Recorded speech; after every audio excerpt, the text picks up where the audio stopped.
신약성경 에베소 6장 1절로 3절 말씀 봅니다. 신약 315면입니다.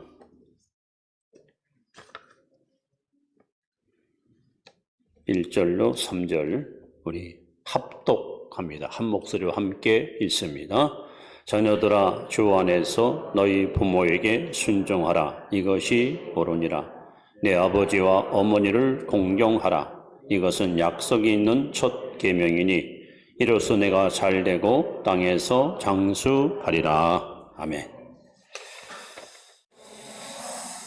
자, 어버이 주일입니다. 여러분, 인생을 살면서 가장 중요한 것이 뭘까? 여러분, 뭐라고 생각하십니까? 뭐니 해도 이 관계입니다. 관계를 잘 맺어야 됩니다. 특히 두 가지 관계를 잘 맺어야 여러분들은 후회 없는 인생을 살 수 있고 행복한 생애를 살아갈 수가 있습니다. 첫째는 하나님과의 관계입니다. 욥기 22장 21절에 보시면 한번 따라합시다. 너는 하나님과 화목하고 평화하라. 그리하면 복이 내게 임하리라. 여러분, 하나님과 화목하십시오. 하나님과 바른 관계를 맺어야 됩니다. 이것이 제일 중요합니다. 하나님과 관계가 틀어지고 하나님과 관계가 멀어지면 그 인생은 파산입니다. 실패입니다. 파멸이고 멸망이고 저주고 죽음입니다. 자, 두 번째는 사람과의 관계입니다. 로마서 12장 18절에 보시면 할 수 있거든 너희로서는 따라서 모든 자와 더불어 평화하라. 그래서 이 두 가지 관계, 하나님과의 관계, 사람과의 관계, 이 두 가지 관계를 잘 맺는 것이 행복의 지름길이고 복된 인생을 살아가는 축복의 아름다운 통로입니다. 하나님께서는 모세를 시내산으로 불러주시고 그에게 인류의 최대 윤리 강령인 10계명을 직접 돌판에다가 하나님이 적어서 그의 품에 안겨주었습니다. 그래서 돌비가 두 개인데 한쪽에는 하나님에 대한 계명, 또 한쪽에는 사람에 대한 계명, 즉 대신 계명과 대인 계명, 이렇게 10계명을 하나님이 우리에게 주었습니다. 그 대신 계명은 나 외에 다른 신을 내게 두지 말라. 너를 위하여 우상을 만들지 말며 거기 절하지 말라. 내 하나님 여호와 이름을 망령되이 걷지 마라. 안식일을 기억하여 거룩히 지키라. 이것이 대신 계명, 하나님께서 주신 하나님과의 관계 속에서 지켜야 될 계명입니다. 그 다음에 인간관계에서 해야 될 대인 계명 6가지. 첫째가 내 부모를 공경하라. 살인하지 말라. 간음하지 말라. 도둑질하지 말라. 거짓 증거하지 말라. 내 것을 탐내지 말라. 그래서 오늘 인간에게 주신 계명 가운데 첫 번째 계명이 바로 내 부모를 공경하라. 그래서 오늘 성경에 뭐라 썼습니까? 이는 약속 있는 첫 계명이다. 예수님은 이 10계명을 마태복음 22장 37절에 두 마디로 딱 요약을 해서 너는 마음을 다하고 뜻을 다하고 힘을 다하고 정성을 다해서 하나님을 사랑하라. 내 이웃을 내 몸처럼 사랑하라. 하나님 사랑, 이웃 사랑으로 이렇게 결론을 맺어주었습니다. 여러분, 하나님이 주신 대인 계명, 사람에게 대한 계명 중에서 첫 번째 계명이 바로 내 부모를 공경하라 하는 계명입니다. 그리고 이 계명은 약속 있는 첫 계명이라고 말씀하셨습니다. 그래서 오늘 어버이 주일을 맞이해서 이 부모 공경에 대해서 다시 한번 우리가 교훈을 받으러 하는데 첫 번째 우리는 부모 공경의 뜻, 이 뜻을 우리가 정확하게 이해할 필요가 있습니다. 종교개혁가 마틴 루터는 이런 말을 했습니다. 부모를 하나님 다음으로 높여야 된다. 이 세상에서 여러분 우리가 높이 존중하고 높이 우러를 부르는 바로 부모님입니다. 하나님 다음으로 부모를 존중하는 것이 성도의 마땅한 본분입니다. 자, 이 공경이라는 단어가 성경에 다입니다. 공경이라는 단어, 이것은 키베드라는 히브리어에 보면은 여러분 사람의 그 장기, 몸 안에 여러 가지 장기 중에서 가장 무거운 것이 간장입니다. 간장. 여러분 안에 제 몸속에 간장이 있거든요. 이게 제일 무겁습니다. 그래서 공경이라는 말은 마치 간장과 똑같다는 뜻이에요. 무슨 얘기입니까? 우리가 부모님을 공경할 때에 우리 부모님에 대해서 여러분 간장처럼 무겁게 여기고 그래 귀하게 여기고 그리고 소중히 여기라 이런 말입니다. 부모님을 가볍게 여기고 부모님을 멸시하고 부모님을 하찮게 여기는 것은 절대로 하나님이 기뻐하는 모습이 아닙니다.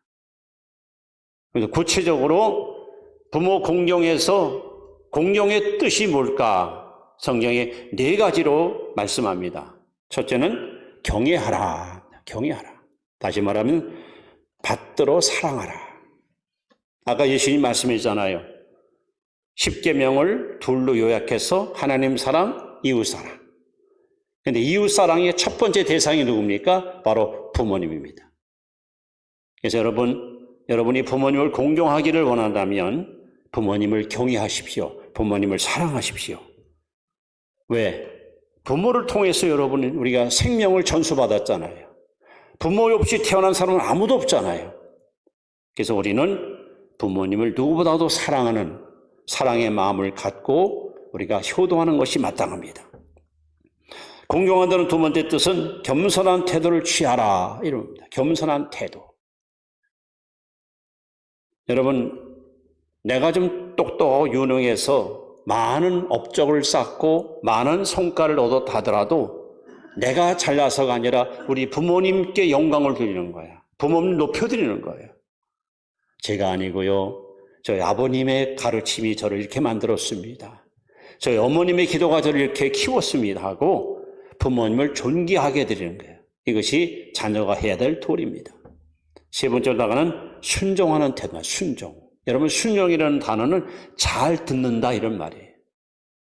벌써 부모 경호하는 사람들 보면요, 부모님 말씀을 귀담아 잘 듣습니다. 그러나 부모를 멸시하는 사람들은요, 부모님 무슨 말하면요, 귀찮게 여깁니다. 일절 말하세요. 부모님 말을 막 딱 잘라버려요. 진정한 효자와 효녀는 부모님 말씀을 잘 경청하는 것이. 네 번째로다가는 존경하는 태도. 이것이 바로 공경이라는 뜻입니다. 받들어 잘 섬기는 거예요. 저는 평생에 부모님 살아생전 한 번도 왜요? 하고 반문한 적이 없습니다. 무슨 말씀 하시던지 예 하고 다 순종하고 받아들이고 순종했지. 한 번도 부모님에게서 반항을 하거나 대들거나 따지거나 묻거나 그래본 적이 한 번도 없었습니다. 하나님 앞에 말씀대로 순종하니까 얼마나 하나님이 사랑하시고 축복하십니까? 자, 그렇다면 두 번째 우리가 부모를 공경할 이유, 왜 부모를 공경하라고 하나님 말씀했을까요? 첫째는 하나님의 명령 때문입니다. 잠언 3장 1절에 보시면 내 아들아 나의 법을 잊어버리지 말고 내 마음으로 나의 명령을 지키라. 하나님께서 내 부모를 공경하라 하는 것은 하나님의 명령이에요. 이건 선택의 여지가 아닙니다. 하고 싶으면 하고 내키자만 하고 여러분이 결정할 사항이 아니에요. 하나님의 명령이기 때문에 우리는 마땅히 하나님의 명령에 복종 혹은 순종해야 됩니다. 또 우리가 부모를 공경할 이유는 오늘 에베소 6장 1절에 이렇게 써 있습니다. 자녀들아 주 안에서 너희 부모에게 순종하라. 이것이 옳으니라. 이것이 다시 말하면 마땅한 일이에요. 당연한 일이에요. 부모 공경하는데 무슨 이유가 있습니까? 뭐 조건이 있습니까? 이건 자식이라면 당연한 것이고 마땅한 것이고 예수님은 이 땅에 오셔서 어떻게 33년을 사셨을까? 요한복음 8장 29절에 예수님이 말씀합니다. 나를 보내신 이가 나와 함께 하시는도다. 내가 항상 그의 기뻐하는 일을 행함으로 나를 홀로 두지 아니하셨도다. 예수님은 영의 아버지인 하나님 앞에 항상 기뻐하는 일을 행했습니다. 단 한 번도 아버지 뜻을 거스리거나 저버린 적이 없었습니다. 그뿐인가요? 육신의 부모에게 얼마나 효도했습니까? 십자가에 못 박아 죽으실 때에 어머니 마리아가 십자가 밑에서 눈물 흘리면서 죽어가는 아들을 바라볼 때 옆에 있는 사랑하는 제자 요한에게 요한아, 내 어머니는 바로 내 어머니다. 나는 끝까지 어머니를 섬길 수 없으니 나를 대신해서 어머니를 돌보라고. 그래서 사도 요한은 마리아를 평생 친어머니처럼 섬김으로 90골이 넘도록 건강하고 행복한 인생을 살 수 있었습니다. 예수님은 말이 아니라 행동으로 효도의 본을 보였고 우리에게 이렇게 부모를 공경할 것을 친히 행동으로 표현해 주었습니다. 우리가 왜 부모를 공경할 것인가? 그 세 번째 이유는 골로새 3장 20절에 보시면 자녀들아 모든 일에 부모에게 순종하라. 이는 주 안에서 기쁘게 하는 것이니라. 여러분이 부모님을 공경하는 것은 하나님을 기쁘게 하는 거예요. 하나님이 우리를 바라보시면서 여러분들이 부모님을 잘 섬길 때 하나님이 마치 당신이 섬김받는 것처럼 기뻐하시는 거예요. 눈에 보이는 부모를 공경치 못하면서 보이던 하나님을 어찌 공경할 수 있습니까? 하나님의 말씀 따라 여러분이 공경할 때에 하나님은 여러분의 그 모습을 바라보시고 매우 기뻐하시고 매우 만족해 하시고 매우 흡족해 하시는 것입니다. 여러분, 부모는 하나님의 대리인으로 하나님이 세우셨습니다. 성경에 많은 인물이 등장하지만 여러분 이삭을 아시지요? 아브라함의 아들 이삭. 평생 아버지께 한마디 반항도 없고 한마디 대꾸도 없이 아버지 말이라면 무조건 예 순종했어요. 여러분 요셉 아시죠? 얼마나 아버지 야곱 앞에 순종했습니까? 이삭과 야곱의 생애를 여러분이 성경을 잘 추적해 보시면 이렇게 써 있습니다. 그들이 어디를 가든지 여호와께서 형통하게 하셨더라. 복은 그냥 오는 게 아니에요. 축복의 씨를 심어야 축복의 열매를 맺는 겁니다. 그런데 오늘 이삭도 요셉도 부모님께 순종하고 부모님을 잘 섬겼더니 여러분 황무지에 가도 화원이 되고 노예로 팔려가도 축복의 주인공이 되고 어디 가든지 형통한 복을 누리고 산 줄로 믿습니다. 그래서 여러분 하나님은 이렇게 공경할 이유를 분명히 성경에 말씀하고 있습니다. 자, 그렇다면 세 번째로 부모 공경이 왜 필요하냐? 이것은 여러분 바로 부모 공경은 약속 있는 첫 계명이라고 썼습니다. 제가 말씀했지만 대신 계명과 대인 계명, 십계명은 두 가지로 나눠지는데 대인 계명, 즉 사람에게 대한 계명 중에 첫 번째 계명이 바로 부모 공경입니다. 그런데 이 말씀을 잘 보시면 분명히 이렇게 써 있거든요. 이는 약속 있는 첫 계명이니. 그래서 신명기 5장 16절에 이렇게 써 있습니다. 너는 너희 하나님 여호와의 명령대로 내 부모를 공경하라. 그리하면 부모를 공경하면 너희 하나님 여호와가 내가 준 땅에서 내가 생명이 길고 복을 누리리라. 부모 공경할 때 두 가지 축복을 하나님이 약속했습니다. 두 가지 축복. 오늘 에베소 6장에서 나오죠. 자녀들아 주 안에서 너희 부모에게 순종하라. 이것이 옳으니라. 아버지와 어머니를 공경하라. 이것은 약속 있는 첫 계명이니 하면서 이로써 네가 잘 되고 두 번째, 땅에서 장수하리라. 여러분, 사람이 태어나서 제일 먼저 누구와 관계를 맺습니까? 부모님과 맺잖아요. 이 부모님과 관계를 잘 맺으면 이 사람 일생은 그야말로 축복이에요. 그러나 부모님과 뒤틀리면 이 사람은 불행합니다. 첫 단추를 잘못 깨면 그 사람의 생애는 어둡고 혼란스럽고 여러 가지 갈등과 어려움이 찾아옵니다. 그래서 여러분, 아이가 태어나서 제일 먼저 부모님과 관계를 맺는 것이 첫 번째 작업인데, 그래서 하나님은 말씀하는 거예요. 약속 있는 첫 계명이라. 그래서 우리가 부모를 공경할 때 하나님께서 반드시 보상하시는데 첫 번째가 뭐냐? 잘되는 복을 받습니다. 다시 말하면 이 땅에서 형통한 복을 누릴 수 있습니다. 여러분, 이 복이 여러분에게 넘치게 하기를 축원합니다. 부모와의 관계가 잘 맺어지면 이미 이 사람은 축복의 주인공이 되는 거예요. 그러나 부모님과 관계가 틀어지면 이 사람은 어두운 인생을 갈 수밖에 없습니다.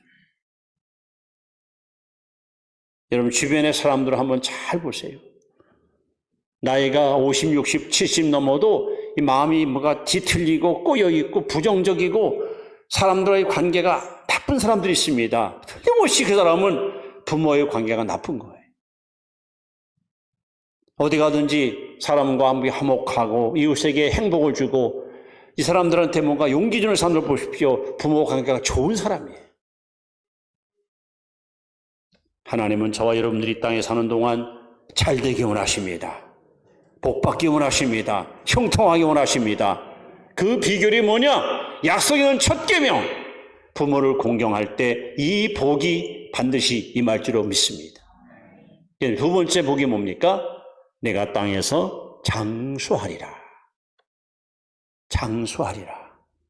물론 오래 사는 의미도 있지만 더 중요한 것은 대가 끊기지 않아요. 자손만대가 계속 번성하는 거예요. 성경에 여기에 대한 중요한 어떤 예가 있습니다. 구약성의 예레미야 35장에 보시면 그 위대한 하나님의 사람 예레미야가 네갑 족속들을 불러놓고 그 앞에다가 소위 그 상을 차려놓고, 야, 하나님의 종인 선지자 예레미야가 그대들에게 주는 선물이니 어서 받으라 하고 술을 따라줍니다. 여러분, 오늘로 말하면요, 제가 목사가 여러분을 집으로 초청해가지고 상을 잘 차려놓고 직접 술잔에다가 술을 다 따라주면서 제가 주는 거니까, 목사가 주는 거니까 아무 걱정하지 마시고 맛있게 드세요. 여러분 어떻게 하시겠습니까? 다른 사람이 혹시 권하면은 안 돼. 혹시 까짓 거 보는 사람 없으니까 그러지만 목사가 주는데 여러분 그 어떻게 생각해요? 아니, 목사님이 주는 건데 내가 거절할 수 없지. 그럴 거 아니에요? 근데 예레미야가 누굽니까? 얼마나 위대한 선지자입니까? 선지자가 네갑 족속을 불러놓고 직접 술을 따라주면서 포도주를 따라주면서 마시라는 거예요. 그런데 이 사람들 보십시오. 제가 성경을 여러분 읽어드리게 한번 들어보십시오. 내가 네갑 사람들의 후손들 앞에 포도주가 가득한 종지와 술잔을 놓고 마시라 권하매 그들이 이르되 우리는 포도주를 마시지 아니하겠노라. 네갑의 아들 우리 선조 요나답, 옛날 어른, 옛날 조상 중에 요나답이라는 그 조상이 죽으면서 유언을 했어요. 아들들 불러놓고 유언을 했어요. 뭐라고? 우리에게 명하기를 너희 자손은 영원히 포도주를 마시지 말며 너희 집도 짓지 말며 파종도 하지 말며 포도원을 소유하지도 말고 너희는 평생 동안 장막에 살아라. 그리하면 너희가 머물러 사는 땅에서 너희 생명이 길리라. 이게 네갑 족속 요나답이 남긴 유언입니다. 그 유언을 지금까지 수십 년 수백 년 지켜온 거야. 그래서 이 예레미야가 이 사람들을 불러다 놓고 저 사람들이 과연 부모님의 가르침을 지금도 지키는지 안 지키는지 시험하기 위해서 일부러 술상을 차려놓고 술을 따라주는 거야. 그랬더니 보십시오. 조상들이 남겼던 그 유언을 그대로 실천하는 거 아니에요. 우리는 절대 먹지 않습니다. 자, 하나님께서 어떻게 이들에게 복을 주십니까? 예레미야 35장 18절, 19절 들어보세요. 예레미야가 네갑 자손의 가문에게 이르되 만군의 여호와 이스라엘 하나님께서 이와 같이 말씀하시기를 너희가 너희 선조 요나답의 명령을 순종하여 그의 모든 규를 지키며 그가 너희에게 명령한 것을 행하였도다. 그러므로 만군의 여호와 이스라엘 하나님의 여호와께서 이와 같이 말씀하시니라. 네갑의 아들 요나답에게서 내 앞에 설 사람이 영원히 끊어지지 아니하리라. 대가 끊기지 않아. 세월이 흐르고 시간이 흐르고 역사가 흘러도 이 네갑 족속들은 계속 번성하는 거예요. 이게 부모 경험자에게 준 하나님의 확실한 축복이고 하나님의 열매입니다. 여러분 그런 사람들을 못 보셨습니까? 나는 나름대로 성공했어요. 나는 나름대로 뭔가 이룬 것이 많아요. 근데 대가 끊겨. 자손이 없어. 얼마나 여러분 안타깝습니까? 하나님의 말씀은 영원합니다. 지금도 하나님은 저와 여러분에게 말씀합니다. 내 부모를 공경하라. 이것은 약속 있는 첫 계명이니 이는 내가 땅에서 잘되고 장수하리라. 이 말씀을 지키는 자에게는 하나님이 반드시 응답을 하실 겁니다. 이 말씀을 거스리는 자에게는 거기에 상응하는 어떠한 형벌이 따라올 것입니다. 여러분, 십계명은 딱 둘로 나누면 적극적 계명과 소극적 계명으로 갈라집니다. 10계명 가운데 적극적 계명은 둘밖에 없습니다. 안식일을 기억하여 거룩히 지키라. 내 부모를 공경하라. 이 두 가지가 적극적 계명이에요. 나머지는 나 외에 다른 신을 내게 두지 말라. 우상 섬기지 말라. 하나님을 망령될 것이 말라. 살인하지 말라. 간음하지 말라. 도둑질하지 말라. 거짓 증거하지 말라. 이것을 탐님. 전부 말라. 전부 말라요. 근데 하라는 것은 딱 두 가지예요. 주의를 성수하는 것, 부모 공경하는 것. 그러면 이 적극적 계명에는 뭐가 따라와요? 약속이 따라와요. 여러분, 약속 있는 계명을 붙잡아야 복을 받지. 하지 말라 하는 것을 붙들고 살아봐야 아무런 축복도 응답도 오지 않습니다. 여러분들은 지혜로운 성도가 되셔서 하나님이 하라 하는 계명, 하라 하는 그 계명, 그걸 붙들고 그대로 순종하십시오. 하나님은 반드시 언약의 말씀을 믿고 따르고 순종하는 저와 여러분에게 하늘의 신령한 복과 땅의 기름진 복과 영육간의 강건한 복으로 평생 충만하게 채울 줄 믿습니다. 그래서 여러분의 가정이 신앙의 명문 가정으로 우뚝 서서 자손 만다가 번성하여 큰 인물들이 많이 배출되고 역사와 민족 앞에 아름다운 향기를 드러내는 축복의 가정, 복된 여러분 되시길 주 이름으로 축원합니다. 기도합니다.